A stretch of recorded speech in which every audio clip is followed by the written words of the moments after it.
Assalamualaikum warahmatullahi wabarakatuh.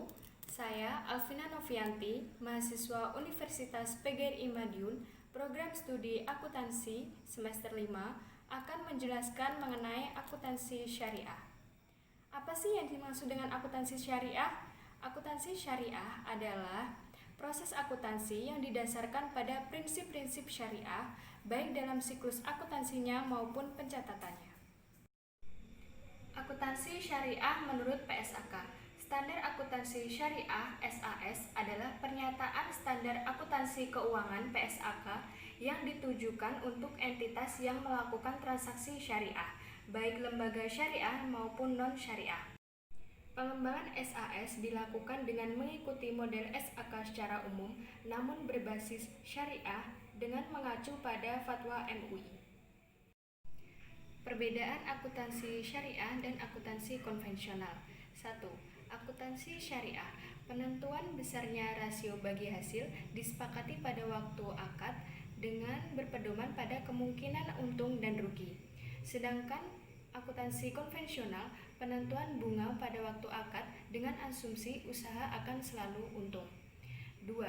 Akuntansi syariah, besarnya rasio bagi hasil didasarkan pada jumlah keuntungan yang diperoleh. Sedangkan akuntansi konvensional, besarnya persentase didasarkan pada jumlah modal yang dipinjamkan. Yang ketiga, akuntansi syariah, jumlah bagi laba meningkat sesuai peningkatan keuntungan yang diperoleh.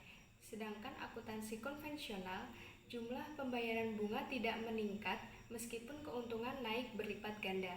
Yang keempat, akuntansi syariah, bagi hasil tergantung pada keuntungan usaha yang dijalankan. Jika usaha merugi, maka kerugian akan ditanggung bersama. Sedangkan akuntansi konvensional, pembayaran bunga tetap sesuai yang dijanjikan, tanpa pertimbangan usaha yang dijalankan untung atau rugi. Yang kelima, akuntansi syariah, modal pokok dibagi menjadi dua, yaitu uang atau cash dan harta barang atau stok. Modal berupa barang dibagi menjadi dua, yaitu barang milik dan barang dagang. Sedangkan akuntansi konvensional, modal dibagi menjadi dua, yaitu modal tetap atau aktiva tetap dan modal beredar atau aktiva lancar. Yang keenam, akuntansi syariah, laba dibagi menjadi dua, yaitu laba dari aktivitas pokok dan modal pokok serta laba yang berasal dari transaksi. Sedangkan akuntansi konvensional, laba bersifat universal, yaitu laba dagang, modal pokok, transaksi, dan uang dari sumber lain.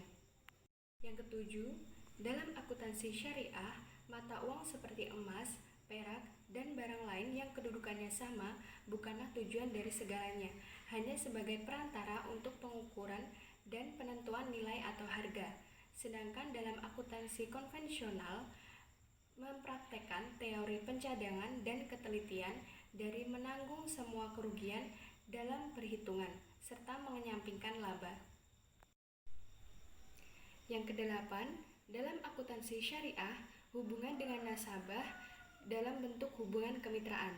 Sedangkan dalam akuntansi konvensional, hubungan dengan nasabah berupa hubungan debitur dengan kreditur.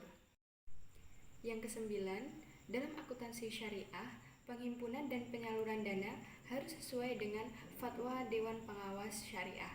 Sedangkan dalam akuntansi konvensional tidak terdapat dewan sejenis. Mengapa sih akuntansi syariah dan akuntansi konvensional harus berbeda?